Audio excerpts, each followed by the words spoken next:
Today we're going to talk about the warns and what tactics you can do. I'm going to pause the video right here real quick and just go over my party's idea for about 20 seconds, then we'll go into the video. This is a very aggressive party. The warns is more HP damage than it is stress. However, I was getting a little cocky and taking along the Crusader as kind of the universal healer, which means he can heal anybody including himself, because the Abomination and the Houndmaster can only heal themselves, and it would be up to the Crusader to heal people off death's door on his turn if no one else can get to their own self-heal. I also have to heavily rely on food and also campfires. I do have the DLCs on and the benefits of that, so my food does heal a little more than normal non-DLC food. Now back to the video. The first fight here, it's very important that we get the Swine Thunderer. However, we don't really have great row versatility, so I'm gonna actually have to kill off all of the flesh eaters in front. And I transform and I use the ability Rage. And I use the ability Rage to hit the third position easily. Next, I could kill the Thunderer, but however, I do believe I can kill off the flesh eaters rather easily because of my versatility of attacks, and also I have a couple of beast rings on and stuff that should be able to finish the enemy if I was able to hit. I could have potentially killed off all the flesh eaters, leaving a very weak Thunderer behind. However, the Thunderer did not mark, thus it gave me a good opportunity to not take a lot of physical damage. I decided Battle Ballad to increase that accuracy so I can take care of the situation. And I'm still going to Rage the Swine Thunderer because it can still mark, because the Flesh Eater by itself isn't very strong, and obviously the critical ends that fight rather easily. The surprise was very good, but I can expect a lot of surprises because of the Ancestral Trinket I have on. Surprises are very good for parties that don't heal well, because you need to target individuals that do a lot of physical damage to you, because you won't be able to heal mid-fight very easily. As you will see later in the video, that becomes a slight complication. I'm going to leave this fight in here so you can see the diversity and how many people we can hit. So there's a couple abilities I can, hit the first and second, second and third, first and second again. You're going to really see our ability to get rid of multiple enemies within the same fight. I used Hound's Rush to do the most damage to the Flesh Eater, because Hound's Harry really wouldn't do enough damage across all of them, therefore it was the correct decision to kill all three in the same turn.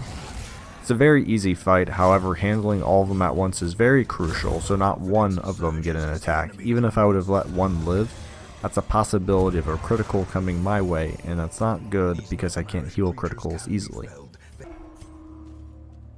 This fight's pretty dangerous because it has two high HP damage dealers, however the one is invisible, and we really can't get rid of it, so we're going to have to focus the Swine Thunderer first. But I do decide to use Rake, because I do have the ability Zealous Accusation, and also Hound's Harry, which should effectively be able to get rid of the Thunderer, and also the Hooker. And as you will see here, we can Zealous Accusation, killing off both. We are now down to one individual which this party excels at, and also due to some very fortunate dodging, I do dodge one of his harder hitting abilities.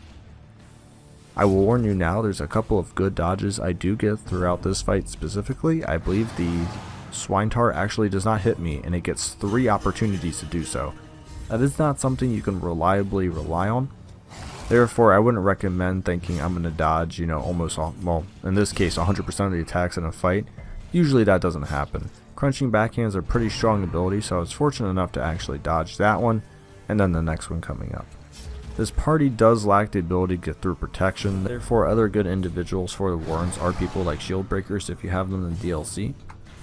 Because there's a lot of just random 15 to 30% protections in the warns, and they can really reduce a lot of your damage. That, or you must be, not reduce, but having high bleed individuals such as Fledglings, Houndmasters. Plague Doctors can have good blight, however the enemies in the warns are pretty naturally high in the blight resistances, so I wouldn't recommend that, but someone like a Hellion is also very good in the warns. I decided to take this party because of the speed and the sheer damage they can do. I often don't get into HP trouble because of the swiftness in which the enemies die. Beast Slayer rings are also very good, and so are Human Slayer rings, because the enemies in the warns are actually a combination of beast and human, so if you can do 25% damage to both, get some more on you.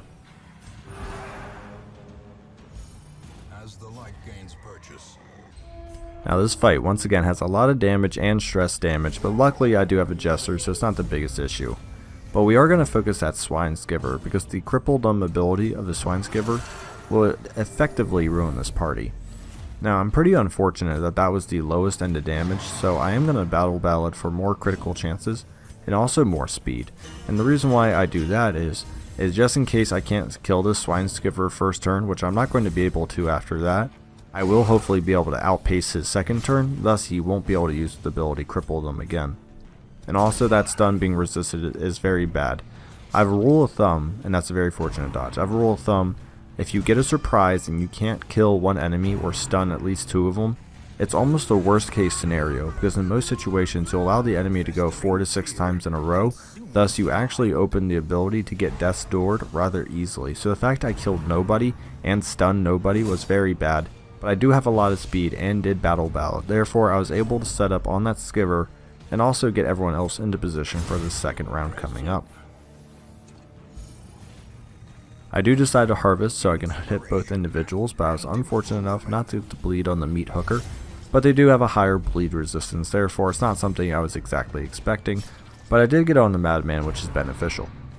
Now the stun of my Houndmaster did set me back a little bit, and my Crusader's taking a lot of damage. I am going to have to use my campfire, but because I am in a medium dungeon, that's why I wasn't too worried about not having a main healer. I can always rely on a little bit of campfire abilities to get my HP back up. I do kill the madman over the skiver because it has more HP, it's harder dodge, and it is beginning to rack up onto my Houndmaster. As you can see, I just took 11 stress for 1 turn, and that's why I couldn't let the madman alive another turn. And I do decide to try to reduce some stress by doing Cry Havoc. In this part I'm not exactly worried about getting an affliction due to all of the abilities I have, but I do decide to get the Houndmaster down a little more based on the conditions he has in 8 more rounds of 3. It's not exactly that many, but still a lot. However, you can see that even 13 damage is a huge problem, so I do need to make sure that this damage dealer does die quickly. So I do decide to at least damage him, but not finish him, so I can get to some other abilities, such as Lick Wounds or Cry Havoc, which I do Cry Havoc again.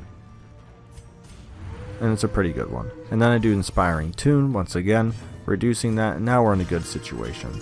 I could heal, however, I do need to finish him before he goes again for all the other reasons I just mentioned. He could possibly do some really nice damage, and we can't have that. And now I'm going to Campfire. And I'm just going to heal for the maximum. Once again, the DLC is going to help me out a little bit there. And I'll eat some food throughout. After my campfire, as you can see, I have a decent amount of health. We're going to go into our last fight of this video. Swine heavers should die pretty immediately regardless if your party can't handle stress well, where it can, because of the chances of disease. Diseases are expensive and can also slow down your party and your weekly progression if you have to keep putting people in. So therefore I immediately rage, killing him, and then I battle ballad to get a good opportunity to use this dog treat here and try to finish off the back row. Now unfortunately, once again, lowest end of damage, so I could have possibly one-shotted with a 21 or higher with a bleed, or obviously critical, so it's pretty unlucky, but I will have enough speed with battle ballad to finish off the heaver next round. And I only got off 1 vomit, which is pretty safe and should save me from obviously any disease or blight chances. It's high, but it's not that high that once is a surefire thing.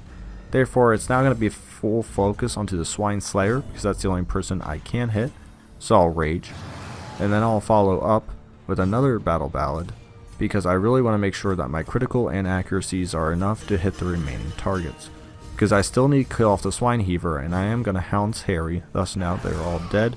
And I would have preferred some bleed onto the front 2 guys again, but I didn't quite get it. And obviously a 9 lower end of damage again should have killed the Swine Slayer. There's some good luck in this dungeon for me on dodges, and I got some lower end of damages, which would have really changed fights if I didn't. The reason why I'm untransforming here is, even though this is the last fight of the video, it wasn't the last fight of the dungeon, so I did need to maintain my HP and also my stress level. But I also knew I had bleed chances going on, and Hounds Harry, so I was pretty confident that I'd be able to kill off these meat hooker without directly attacking him. And then I can battlefield medicine him up for a little bit more, and then when I would transform him next, he would get some HP back, so a nice recovery for having 0 heals. I hope this helps you in your fights in the Warrens. The Warrens is a very high HP damaging place, and you really need to make sure you target the enemies that are going to ruin your lineup, whether that's through stress of swine heavers and possible medmen, or if you need to get rid of people like swine skivers and swine tars, or even the meat hookers because they can do some excellent damage while invisible. Thank you for watching, hope this video was helpful.